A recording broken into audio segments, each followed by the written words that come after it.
Hello friends, welcome back to my YouTube channel Ravi study ji के। दोस्तों, आज हम इस वीडियो में चर्चा करेंगे बीपीएससी टीआरई 3 के काउंसलिंग के बारे में। जैसा कि हम सभी को पता है कि कुछ दिन पहले ही बीपीएससी टीआरई 3 का एग्जाम खत्म हुआ है तथा उसका आंसर की और रिजल्ट आना अभी बाकी है और संभावना यह जताया जा रहा है कि 15 अगस्त से पहले आंसर की जारी हो जाएगा तथा अगस्त के लास्ट तक रिजल्ट भी जारी हो जाएगा। उधर पहले से कार्यरत नियोजित शिक्षक जो सक्षमता परीक्षा पास कर लिए हैं, उन लोगों का काउंसलिंग अभी शुरू है और सभी जिला में सक्षमता उत्तीर्ण विशिष्ट शिक्षक बनने के लिए जो शिक्षक सक्षमता परीक्षा दिए थे, उनका काउंसलिंग अभी हो रहा है और अगस्त के लास्ट तक उन लोगों का काउंसलिंग होगा। तो संभावना ये है कि अगस्त के बाद यानी कि सितंबर में टीआरई 3 द्वारा चयनित शिक्षकों का काउंसलिंग होने की संभावना है। तो इसी से संबंधित यह चर्चा करेंगे कि जब आपका काउंसलिंग होगा तो उस समय आपको कौन कौन से डॉक्यूमेंट्स लेके जाने होंगे। तो आइए इस वीडियो को शुरू करते हैं बिना देर की। अब चर्चा कर लेते हैं बीपीएससी टीआरई 3 के काउंसलिंग में कौन कौन से कागजात लगेंगे। तो सबसे पहले दिया हुआ है बीपीएससी टीआरई 3 का एडमिट कार्ड। तो हम आपको बता दें कि बीपीएससी टीआरई 3 का एडमिट कार्ड आपके काउंसलिंग में नहीं लगने वाला है, क्योंकि काउंसलिंग में वही कागजात लगेंगे जिसको आपने बीपीएससी टीआरई 3 का फॉर्म भरते समय दिया होगा।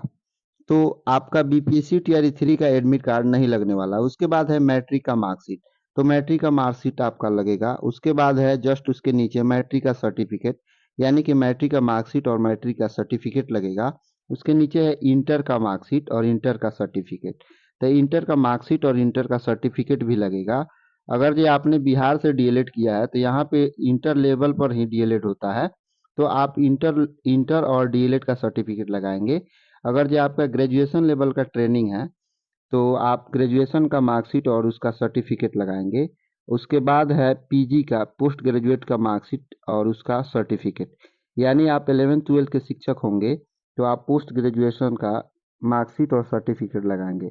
यहाँ हम बता दें कि आपका अगर जो क्लास 1 to 5 के शिक्षक बनने के लिए अप्लाई किए होंगे तो या आप डीएलएड लेवल पे ही अप्लाई किए होंगे या बीटीसी किए होंगे। उत्तर प्रदेश में जैसे होता है कि जो ग्रेजुएशन किया हुआ है वही डीएलएड कर सकता है और वहाँ डीएलएड कोर्स का ही नाम है बीटीसी, जो ग्रेजुएशन के बाद होता है।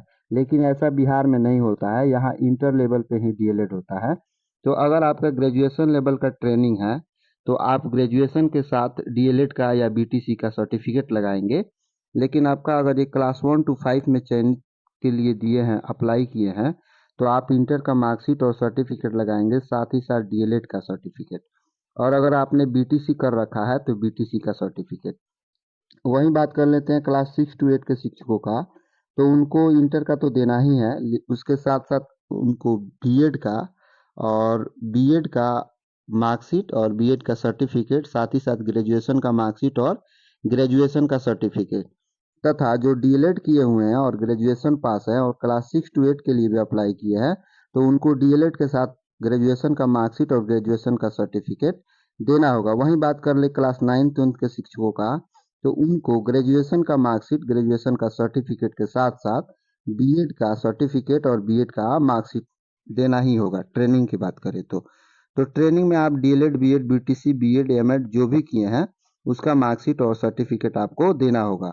उसके साथ उसके जस्ट नीचे देखिए यहाँ पे दिया हुआ है कि सीटेट बीटेट, यानी जो आप क्वालिफाई हैं तो उसके सीटेट का मार्कशीट, सीटेट का सर्टिफिकेट। अगर आप बीटेट पास है तो बीटेट का मार्कशीट, बीटेट का सर्टिफिकेट। अगर आप स्टेट टेट पास हैं तो स्टेट टेट का सर्टिफिकेट और इसी का मार्कशीट। अगर ये आप दक्षता पास हैं तो उसका मार्कशीट और सर्टिफिकेट आपको देना होगा। और अगर ये आप रिजर्वेशन कोटा यानी बिहार से आते हैं तो आपको निवास प्रमाण पत्र देना होगा। उसके साथ ही साथ अगर ये आपको आरक्षण का लाभ मिलता है तो आपको कास्ट सर्टिफिकेट देना होगा। अगर आप ईडब्ल्यूएस में आते हैं तो आपको आय प्रमाण पत्र भी देना होगा और उसके साथ साथ आधार कार्ड देना होगा। और सबसे इम्पोर्टेंट, आधार कार्ड में जुड़ा हुआ नंबर लेके आपको जाना होगा, क्योंकि इस पे एक ओटीपी आएगा जिससे आपका आधार वेरीफाई होगा। साथ ही साथ आपको बता दें कि जो पहले से कार्यरत नियोजित शिक्षक हैं जिन्होंने बीपीएससी टीआरई 3 का फॉर्म भर रखा होगा, अगर जो उनका काउंसलिंग होता है तो उनका नियोजन पत्र भी लगेगा।